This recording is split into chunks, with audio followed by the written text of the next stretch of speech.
आज हम शुरू करते हैं पोषण के प्रक्रम के बारे में। पोषण के प्रक्रम के बारे में आज हम थोड़ा सा जानेंगे कि पोषण के कौन कौन से प्रक्रम होते हैं, कितने इसके प्रकार होते हैं, क्या इसके कार्य होते हैं। ये सारी चीज़ों को हम आज इस क्लास में देखेंगे। तो सबसे पहले देखिए कि पोषण के जो होते हैं, पोषण के 5 प्रक्रम होते हैं। पोषण जो है वो अलग अलग प्रकार के 5 भागों में डिवाइड होता है। सबसे पहला भाग जो होता है इसका होता है अंतर्ग्रहण। सबसे पहला भाग होता है अंतर्ग्रहण। दूसरा भाग होता है इसका पाचन। तीसरा भाग होता है स्वांगीकरण या अवशोषण। तीसरा भाग जो होता है वो अवशोषण होता है। और चौथा भाग इसका होता है स्वांगीकरण। स्वांगीकरण जो होता है इसका चौथा भाग होता है। और इसका अंतिम जो भाग होता है जिसका नाम है बहिष्करण। बहिष्करण इसका चौथा भाग होता है। तो आज हम इसी के बारे में चर्चा करेंगे, पोषण के प्रक्रम के बारे में। पोषण के 5 प्रक्रम होते हैं। सबसे पहला प्रक्रम होता है अंतर्ग्रहण, दूसरा पाचन होता है, तीसरा अवशोषण होता है, चौथा स्वांगीकरण होता है और 5वां बहिष्करण होता है। तो आज सबसे पहले अंतर्ग्रहण के बारे में अपन ध्यान देंगे। तो अंतर्ग्रहण जो होता है ये क्या होता है, पहले इसको समझेंगे। जैसे हम कभी खाना खाते हैं और खाना खाने से पचने तक या बहिष्करण होने तक जो 5 क्रियाएं होती है उसको हम ये 5 क्रिया बोलते हैं, अंतर्ग्रहण, पाचन, अवशोषण, स्वांगीकरण और बहिष्करण।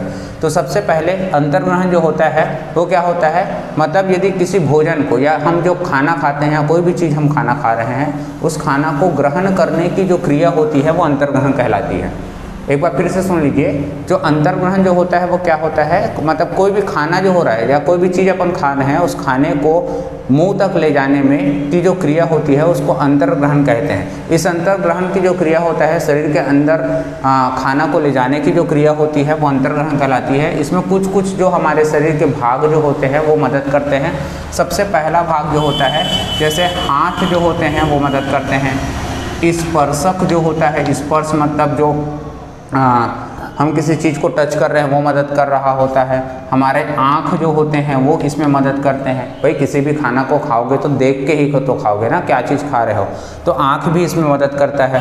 स्पर्श जो होता है वो भी मदद करता है, टच कर किसी चीज़ को खाते हैं। हाथ जो होता है उठा के मुँह तक ले जाने का जो काम होता है वो मदद करता है। तो अंतर्ग्रहण के अंतर्गत ये 3 ऐसे या और इसके बहुत सारे और ऐसे भाग हो सकते हैं। जैसे नाक भी इसी में आ सकता है। भाई किसी भी चीज़ को देखोगे तो सूंघ के तो ही खाओगे ना, क्या आ रहा है क्या इसको। तो अंतर्ग्रहण जो होता है ये उसी के भाग में आता है। तो पोषण के प्रक्रम का पहला भाग अंतर्ग्रहण जो होता है वो भोजन को हमारे शरीर में अंदर लेने की जो क्रिया होती है वो अंतर्ग्रहण कहलाती है। उसके बाद दूसरा जो इसका भाग होता है जिसको हम पाचन बोलते हैं, तो दूसरा भाग पाचन जो होगा तो पाचन के अंतर्गत हमारे भाग आते हैं। पाचन का मेन मतलब होता है किसी भी जटिल जो होता है, जब भी हम कोई खाना यदि खाते हैं तो वो बहुत जटिल रूप में होता है, मतलब बहुत जो होता है वो कॉम्प्लेक्स रूप में होता है। उसको हम सरल भाषा में यदि या सरल रूप में तोड़ने की जो प्रक्रिया होती है उसको हम पाचन बोलते हैं। पाचन जो होता है सरल कार्बनिक पदार्थ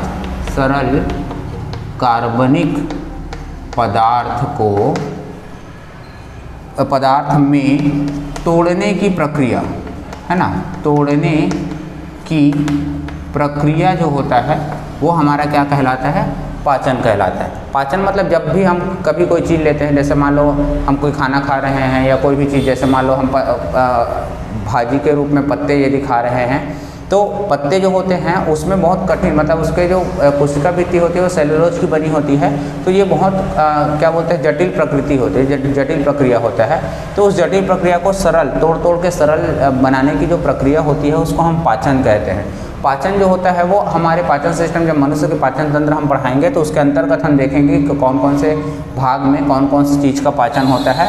तो ये पाचन की जो क्रिया होती है उस मेनली बोलते हैं कि जटिल कार्बनिक पदार्थ को सरल कार्बनिक पदार्थ में तोड़ने की जो प्रक्रिया होती है वो पाचन कहलाती है। इसके बाद जो तीसरा भाग आता है जिसको हम अवशोषण बोलते हैं। अवशोषण मतलब अब यदि हमारे शरीर में यदि पाचन की क्रिया हो जाती है तो उसके बाद की क्रिया आती है अवशोषण। अवशोषण जो होता है मेनली हमारे शरीर में अवशोषण छोटी आंत के द्वारा होता है। तो छोटी आंत में पचे हुए भोजन का अवशोषण करने की जो क्रिया होती है, मतलब जो ब्लड में मिलाने की जो क्रिया होती है उसको हम अवशोषण कहते हैं। अवशोषण जो होता है वो हमारे शरीर में छोटी आंत में स्थित, ये छोटी आंत जो होता है वहाँ पर, जैसे मान के चलो ये छोटी आंत है, छोटी आंत में जो इसमें छोटे छोटे विलाई, उंगली के समान एक प्रवर्ध पाए जाते हैं जिसको हम विलाई बोलते हैं, जिसको हम विलाई या विली बोलते हैं, ध्यान रखे रहना, विलाई बोलते हैं। इसके थ्रू भोजन का जो होता है वो अवशोषण किया जाता है। तो ये अवशोषण होता है, मतलब कहने का मतलब जो पचे हुए भोजन होता है, मतलब जो हम भोजन का पाचन किए हैं वो पाचन को ब्लड में ले जाने की क्रिया अवशोषण कहलाती है। उसके बाद आता है स्वांगीकरण। अब ये स्वांगीकरण थोड़ा सा इंपॉर्टेंट वाले चैप्टर होता है, इंपॉर्टेंट वाला पॉइंट है, थोड़ा सा ध्यान से देखेंगे कि स्वांगीकरण जो होता है वो क्या होता है कि यदि जो अवशोषण हुआ है, मतलब अवशोषण जब हुआ है तो जब भी हम कोई खाना खाते हैं तो उसमें मेनली 3 चीज़ होता है। एक होता है कार्बोहाइड्रेट, एक होता है कार्बोहाइड्रेट होता है, दूसरा होता है प्रोटीन होता है, और तीसरा जो होता है वसा होता है। तो ये जो चीज़ होता है, ये तीनों चीज़, अभी कुछ विटामिन्स भी होते हैं उसके बारे में अपन बात नहीं करेंगे, क्योंकि 3 मेनली होता है, कार्बोहाइड्रेट, प्रोटीन और वसा जो होता है इसमें पाया जाता है। तो कार्बोहाइड्रेट, वसा और प्रोटीन का कोशिका के द्वारा उपयोग करना, मतलब कहने का मतलब ये होता है अवशोषण के माध्यम से तो ये तीनों जो होते हैं हमारे ब्लड में चले जाते हैं। अब तीनों ब्लड में चले जाते हैं तो ये कहाँ पर जाते हैं, ये जाते हैं कोशिका सेल में जाते हैं। तो सेल के पास जब ये जाता है तो सेल को अपने इच्छानुसार जिससे उसका जीव द्रव्य मजबूत हो सके, ऐसे चीज़ों को ग्रहण करने की या लेने की जो प्रक्रिया होती है वो स्वांगीकरण कहलाती है। एक बार ध्यान से समझिए एक बार, ये क्या होता है कि जब हम स्वांगीकरण मतलब पचे हुए भोजन का अवशोषण होता है, मतलब जैसे कार्बोहाइड्रेट हो गया, वसा हो गया, प्रोटीन हो गया, ये क्या करता है कि कार्बोहाइड्रेट, वसा, जो प्रोटीन जो होता है ये हमारे कोशिकाओं तक जाता है। अब कोशिकाओं तक जैसे ही पहुँचेगा तो कोशिकाओं तक पहुँचने के बाद जो होता है ये क्या करता है, कोशिका जो होता है अपने अनुरूप अपने जीव द्रव्य को बनाने के लिए जिन पदार्थों का अवशोषण करता है या जिन पदार्थों को वो ग्रहण करता है वो स्वांगीकरण कहलाता है। समझ में आ गई बात? एक बार फिर से और देख लीजिए, स्वांगीकरण क्या चीज़ होता है कि सेल में मतलब कोशिका जो होता है अपने अनुरूप जो पचे हुए भोजन को ग्रहण करने की जो क्रिया होती है वो स्वांगीकरण यहाँ पर बोलेंगे। इसके बाद आता है लास्ट टॉपिक इसका, बहिष्करण। बहिष्करण जो होता है, अब इसके बाद क्या हुआ कि जो चीज़ पच गया है, जैसे मान लो यहाँ पर पाचन हुआ, पाचन होने के बाद जो चीज़ पचा हुआ है वो भोजन का अवशोषण होता है। अब वो चीज़ अवशोषण होने के बाद स्वांगीकरण में यदि कोशिकाओं तक पहुँचा, अब उसके बाद भी यदि मान लो छोटी आंत में यदि जो पचने के बाद जो बचा हुआ पदार्थ होता है उसका हम शरीर के बाहर मल के रूप में यदि हम शरीर के बाहर कर रहे हैं तब इसको अपन बोलते हैं बहिष्करण। अब पचे हुए भोजन का शरीर से बाहर करने की जो प्रक्रिया होती है उसको हम बहिष्करण बोलते हैं। तो इस तरह से पोषण के जो 5 प्रक्रम होते हैं जिसको आज हमने समझा, पहला अंतर्ग्रहण, दूसरा पाचन, तीसरा अवशोषण, चौथा स्वांगीकरण और 5वां बहिष्करण, ये पोषण के 5 प्रक्रम होते हैं। अगले क्लास में अपन देखेंगे कि मनुष्य में पाचन जो होता है वो कैसे होता है और पचने की जो क्रिया या हमारे शरीर में कौन कौन से ऐसे भाग होते हैं जो पचने में मदद करते हैं।